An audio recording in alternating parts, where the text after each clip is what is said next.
नमस्कार, news for nation देख रहे हैं। मैं हूँ आपके साथ वंदना। बिहार के मुख्यमंत्री नीतीश कुमार ने महंगाई को लेकर जिस तरह से बयान दिए हैं, अब काफ़ी वो तूल पकड़ता जा रहा है। हमारे साथ हैं कांग्रेस के एमएलसी प्रेमचंद मिश्रा सर, और इनसे बात करते हैं कि सर, बिहार के मुख्यमंत्री महंगाई को लेकर के कहते हैं कि हम इसके बारे में सोचे ही नहीं हैं। यह बिहार का और बिहार के लोगों का दुर्भाग्य है कि रोज़ पेट्रोल डीजल की कीमतें बढ़ रही हैं। गैस की कीमत बढ़ के 1000 रुपये सिलेंडर चला गया जी। और जब मुख्यमंत्री से ये बात पूछा गया तो कहते हैं कि अरे हमने इस ओर ध्यान दिया ही नहीं। ये गैर संवेदनशीलता और जनता के प्रति जिम्मेदार नहीं होना को साबित करता है। अगर नीतीश कुमार जैसे मुख्यमंत्री जो पढ़े लिखे हैं, इंजीनियर हैं, चीज़ों को समझते हैं जी। उनको अगर यह कहना पड़ रहा है कि नहीं उन्होंने पता ही नहीं किया, अखबार में देखते तो हैं लेकिन हम इस पर गौर नहीं किया। जो बिहार की जनता 26 रुपये प्रति लीटर टैक्स देती है पेट्रोल और डीजल पर, सोचिए उसके मन पर क्या गुजरा होगा कि 100 रुपये से ऊपर पेट्रोल की कीमत हो गई, 95 रुपया डीजल हो गया, 1000 का रसोई गैस हो गया, और मुख्यमंत्री कहते हैं अरे इस पर हम ध्यान दिया ही नहीं है। इसका मतलब आम जनता के प्रति वो जिम्मेदार नहीं है। यह अपने आप में बहुत ही दुर्भाग्यपूर्ण बयान था और नीतीश कुमार जी जैसे मुख्यमंत्री से ऐसे बयान की अपेक्षा नहीं की जाती है। पिछले बजट सत्र में ही मेरा ही कार्य स्थगन था इसी मुद्दे पर, तब इन लोगों ने हल्ला कर दिया, हंगामा कर दिया, बात का जवाब नहीं दिया। अरे आप टैक्स लेते हो, भारत सरकार बिहार सरकार की अगर टैक्स को जोड़ दें तो प्रति लीटर बिहार की जनता 48 रुपये टैक्स देती है सरकार के खजाने में। तो मुख्यमंत्री कहते हैं कि मैंने इस पर गौर ही नहीं किया है। मैं समझता हूँ ऐसे बयान देने के बाद मेरा मुख्यमंत्री से आग्रह होगा वो तत्काल ऐसे मामलों में संवेदनशीलता दिखाएं और जो अपना वो वैट और एक्साइज ड्यूटी लेते हैं पेट्रोल डीजल पर उसको कम कर दें। मैं ख़त्म करने के लिए नहीं कह रहा हूँ, थोड़ा कम कर दें, लोगों को राहत मिलेगी। अगर आप थोड़ा भी कम करेंगे तो 10-15 रुपये पेट्रोल डीजल सस्ता हो जाएगा। और बिहार के मुख्यमंत्री ऐसा करेंगे, ये एक उदाहरण बनेगा दूसरे राज्यों के लिए भी, और केंद्र सरकार को भी हो सकता है इससे कुछ सबक मिले, वो भी कीमत कम करने पर काम आप लोग भी पटना की सड़क पर उतरे थे और कहा जा रहा है कि कई लोगों पर केस दर्ज किया गया है। अब सोच लीजिए, महंगाई की बात उठाना, महंगाई कम करो की बात करना, और पटना के गैर प्रतिबंधित एरिया में साइकिल चलाना भी अपराध हो गया अब नीतीश जी के शासन में। ये कौन सा क्राइम था?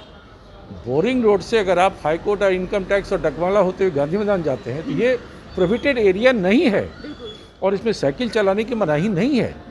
हम लोगों ने कहीं तोड़फोड़ नहीं की, कहीं आगजनी नहीं की, कहीं यातायात को बाधित नहीं किया। नारा महंगाई के खिलाफ लगाते हुए हम लोग वहाँ पहुँचे। 6 धारा में केस लगाई गई है मेरे ऊपर। पहला अभियुक्त मैं हूँ, दूसरे हमारे अजीत शर्मा जी हैं, हमारे पार्टी के अध्यक्ष मदन जी हैं, निखिल बाबू फॉर्मर दिल्ली पुलिस कमिश्नर, उनका नाम FIR में है। तो यह सोच पुलिस दमन की पराकाष्ठा है।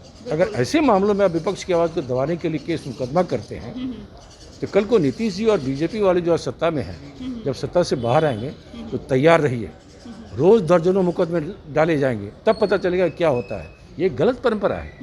लोकतांत्रिक तरीका है हमारा विरोध करना, प्रदर्शन करना, और अगर हम कानून का उल्लंघन नहीं कर रहे हैं तो आप मुकदमा कैसे कर सकते हैं? ये गलत किया है और इसका नुकसान नीतीश जी और उनके पार्टी के लोगों को उठाना पड़ेगा। सर, सत्र भी शुरू होने वाला है, किस तरह की तैयारी है कांग्रेस की? क्या आने वाले भविष्य में क्या कुछ फायदा बिहार को होगा उससे? देखिए, कोरोना को लेकर, महंगाई को लेकर और लॉ एंड ऑर्डर को लेकर, ये 3 बड़े मुद्दे होंगे जो इस सत्र में हमने ऑलरेडी इस पर कई प्रश्न दे रखा है। हालांकि 4 ही दिन का सत्र चलेगा तो मुझे नहीं लगता कितना प्रश्न आ पाएगा और कितने बातों के जवाब सरकार दे पाएगी, लेकिन जनहित के जुड़े विभिन्न मुद्दों को उठाने का हम कोशिश करेंगे। सरकार को न सिर्फ घेरेंगे बल्कि उसके बाध्य करेंगे उसको कि वो उसका जवाब दे।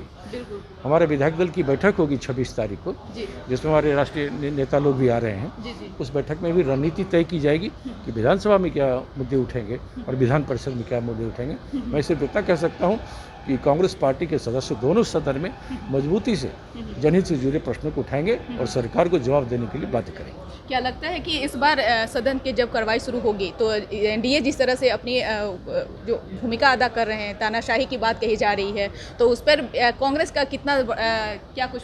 तानाशाही की तो बात छोड़ दीजिए, अब तो जासूसी हो रही है। बिल्कुल, ये तो नया मुद्दा जो सामने आया है कि सरकार में बैठे लोग, खासकर बीजेपी का जो नेतृत्व है, वो उन तमाम लोगों के फ़ोन टैप कर रहा है, उन पर नज़र रख रहा है, जो इवन बीजेपी के भी कई मंत्री हैं। चुनाव आयुक्त रहे लोगों पर निगरानी हो रही है। राहुल गांधी जी, प्रियंका गांधी जी, उनके सहयोगियों का फ़ोन टैप किया जा रहा है। तो यह कहीं न कहीं यह बताने को पर्याप्त है कि बिहार में जो लोग सरकार में बैठे हैं वो भी इस भूल में न रहे कि उनका फ़ोन टैप नहीं हो रहा होगा। प्रधानमंत्री जी की नज़र उनके फ़ोन पे भी होगी कि नीतीश जी कहाँ क्या बात करते हैं। यह वो लोग हैं जो सिर्फ और सिर्फ अपने बारे में सोचते हैं, अपने पार्टी के लोगों के बारे में नहीं सोचा। विपक्ष के भी फ़ोन टैप करके किया है। यह अपने आप एक बड़ा अपराध है और इस अपराध से मैं समझता हूँ आम जनता को ऐसे लोगों को सबक सिखाने के लिए आगे आना होगा। जिस तरह से पिछली दफ़े बिहार ये कहा जाए तो इतिहास में वो काला दिन रहा 23 मार्च, तो जो क्या उन सब बातों को भी उठाने की आप कोशिश करेंगे? देखिए, वो एक बड़ा प्रश्न उठेगा जी। पिछले बजट सत्र में 23 मार्च को जो कुछ भी हुआ, आज तक उसमें किसी भी उन अधिकारियों, कर्मचारियों, पुलिसकर्मियों पर कार्रवाई नहीं हुई जिन्होंने विधायकों को पीटा, लात जूते मारे। तो यह प्रश्न तो उठना ही है और सरकार से इसका जवाब लिया जाएगा कि आप इतने दिनों में कौन सी कार्रवाई किया। जी। अगर हम कोई अशोभनीय आचरण करते सदन में, तो स्पीकर को पावर है, असीमित पावर है। वो हमें सत्र से निलंबित कर सकते हैं, मेरी सदस्यता ले सकते हैं, मुझे बाहर करवा सकते हैं, लेकिन आप लात जूते से नहीं पिटवा सकते। वो अपराध हुआ था। तो जो भी घटना घटित हुई थी उसके ऊपर मजबूती से बात उठाई जाएगी दोनों सदन में और सरकार से जवाब मांगा जाएगा कि जो लोग इसमें दोषी थे उनके खिलाफ अब तक आपने कौन सी कार्रवाई की। 4 महीने 5 महीने से ऊपर गुजर गए। बिल्कुल। एक मेरा लास्ट सवाल है कि नेता प्रतिपक्ष तेजस्वी यादव नेता प्रतिपक्ष तो हैं ही, दूसरे में मुख्यमंत्री भी बनाने की उनकी पूरी कोशिश है महागठबंधन की तरफ से। अब पार्टी की तरफ से उनको नई जिम्मेदारी दी जा रही है, तो क्या लगता है कि कांग्रेस को भी अब सोच समझ करके भी कुछ महागठबंधन में फैसला लेना चाहिए, क्योंकि सारे कमान तेजस्वी यादव के हाथ में। यह आरजेडी का प्योरली इंटरनल मैटर है कि वो अपने संगठन का नेता किसको बनाए, वो किसको अपना नेतृत्व सौंपे, वो उनका काम है। उस पर किसी को भी ऑब्जेक्शन करने की आवश्यकता नहीं है। नहीं, हमारे कांग्रेस के लिए, कांग्रेस को क्या आपत्ति होगी? आरजेडी जिसको अपना नेता बनाएगा, हमारा गठबंधन उसके साथ है, आगे भी चलता रहेगा।